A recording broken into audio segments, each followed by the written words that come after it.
Pemirsa, kasus perdagangan bayi terjadi di wilayah Yogyakarta. Seorang oknum bidan menjadi dalang dari perdagangan bayi itu.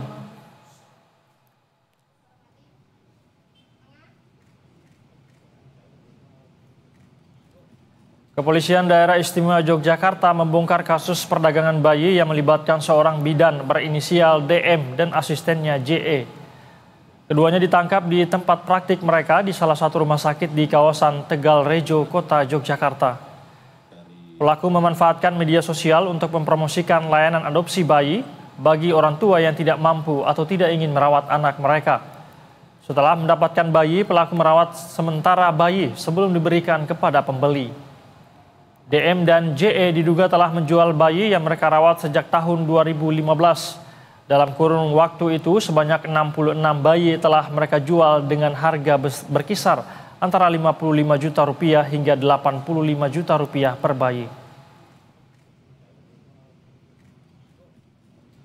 Hasil pemeriksaan kami, yang bersangkutan ini menerima penyerahan dan menerima perawatan serta memelihara bayi. Jadi rumah sakit ataupun tempat praktek mereka sudah tersebar, yang sudah terinformasi bahwa rumah sakit tersebut menerima. Dan pemirsa, guna membahas mengenai kasus penjualan puluhan bayi di Yogyakarta, kita sudah terhubung dengan Jasra Putra selaku Wakil Ketua KPAI. Selamat sore, Pak Jasra. Ya, selamat sore, Mas. Baik, Pak Jasra, bagaimana mitigasi lembaga Anda KPAI dalam kasus penjualan bayi ini? Karena kita tahu banyak sekali kemudian oknum yang terus tergiur dengan bisnis haram ini, Pak. Ya, jadi tidak pidana perdagangan orang ini kan sedang menjadi salah satu fokus perhatian kepolisian dan juga KPAI. Dan ini juga di pemerintah Pak Prabowo tentu terkait TPPO ini menjadi perhatian utama ya, di samping soal narkoba dan semua hal yang tentu dapat mengganggu tumbuh kembang anak.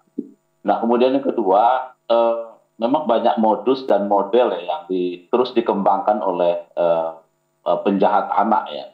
Mulai dari layanan kesehatan, ada dalam bentuk panti asuhan gitu ya, dan ada juga lembaga-lembaga tersebut sebetulnya tidak berizin gitu ya, dan mengintai para orang tua yang katakanlah dengan kasus-kasus yang cukup beragam. Misalnya anak lahir yang tidak diinginkan atau luar nikah gitu ya, atau mungkin keluarga yang tidak mampu membayar biaya persalinan gitu ya. Dan para penjahat ini terus mempelajari, termasuk juga yang terjadi di Jogja ini. Saya kira tentu kami apresiasi ya, kepolisian mengungkap, dan pertanyaan berikutnya adalah 60 balita ini ada di mana sekarang gitu ya. Karena tentu 60 ini tentu dilakukan secara ilegal gitu ya, tidak sesuai dengan prosedur dalam katakanlah proses pengangkatan anak gitu, atau dalam pengasuhan anak gitu.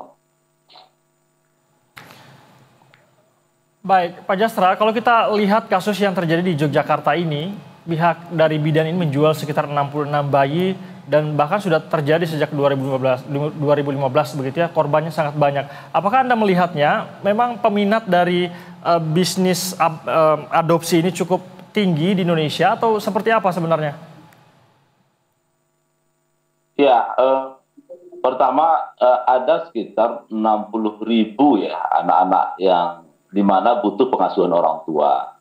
Dan 60.000 ini ada di mana ya? Ada di lembaga kesejahteraan sosial anak, ya. Ada yang katakanlah diasuh oleh keluarga-keluarga pengganti gitu ya, yang mungkin saja belum melalui prosedur yang ada.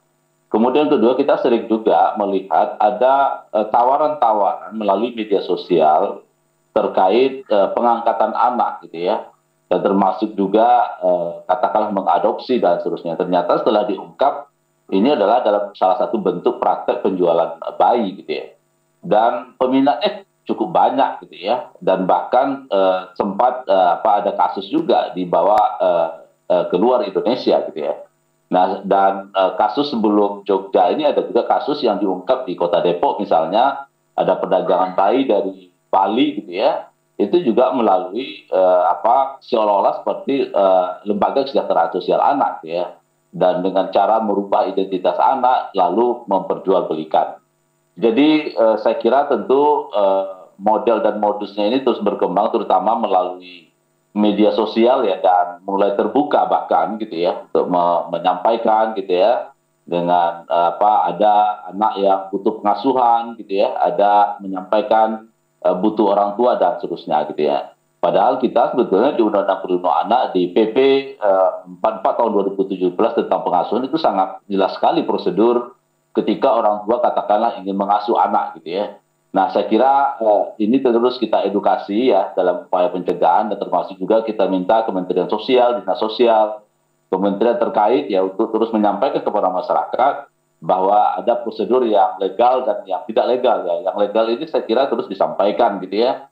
Tentu bagaimanapun juga di dalam Undang-Undang Perlindungan Anak, anak memiliki hak untuk dekat dengan orang tua. Jika ada orang tua berhalangan ya, misalnya karena di penjara atau mungkin tidak mampu mengasuh berdasarkan asesmen petugas, maka ada prosedur lain gitu. Misalnya ada pengangkatan anak yang tentu dengan prosedur dan syarat yang harus dilalui.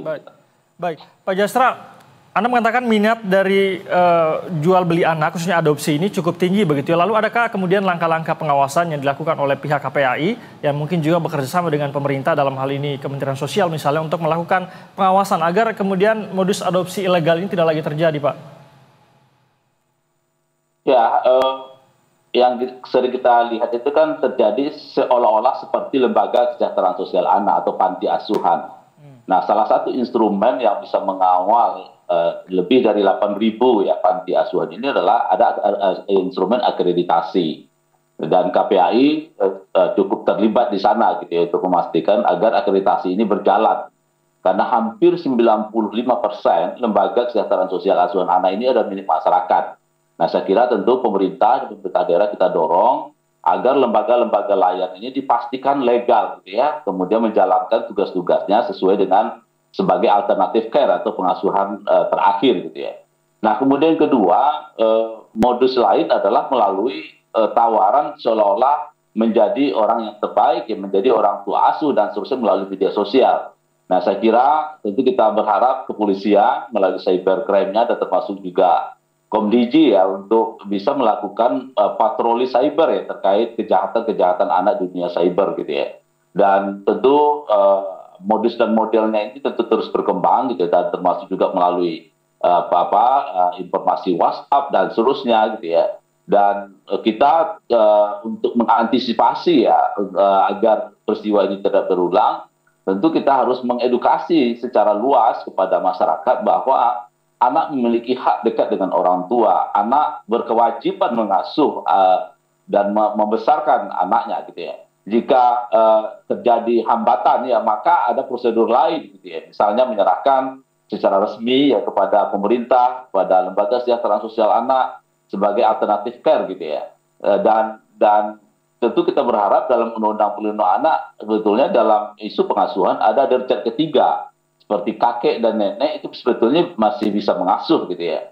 Jadi upaya-upaya inilah yang terus kita dorong ya agar situasi-situasi yang di mana penjahat anak ada peluang-peluang tidak pidana ini bisa kita cegah dari awal.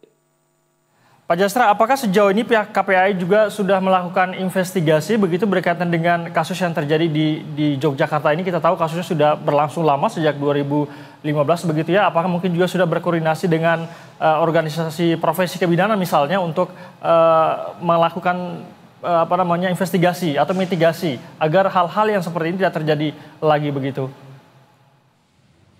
Ya, tahap awal tentu kita pastikan agar proses hukum ini bisa berjalan, kemudian kita meminta kepolisian untuk berikan hukuman maksimal pada pelaku, gitu. Karena ada 60 balita yang hari ini kita belum tahu di mana posisinya, apakah masih hidup atau diasuh dengan secara baik, dan yang pasti tentu diasuh secara ilegal gitu ya, karena tidak melalui orang tua. Gitu. Nah, kemudian kedua, tentu ke depan ini akan menjadi perhatian kita ya, kepada profesi-profesi terkait, pada rumah sakit, Panyankes kita yang menjadi ujung tombak pelayanan kesehatan kita, memastikan bagaimana standarisasi dari katakanlah dari sisi perlindungan anak ini betul-betul ramah bagi anak-anak kita, sehingga setiap orang tua yang melahirkan dimanapun layanan kesehatannya, tentu harus dipastikan bisa dengan nyaman dan aman gitu ya, sehingga ada perhatian serius ya kepada lembaga-lembaga layanan ini terkait pemenuhan dan pelindungan anak kita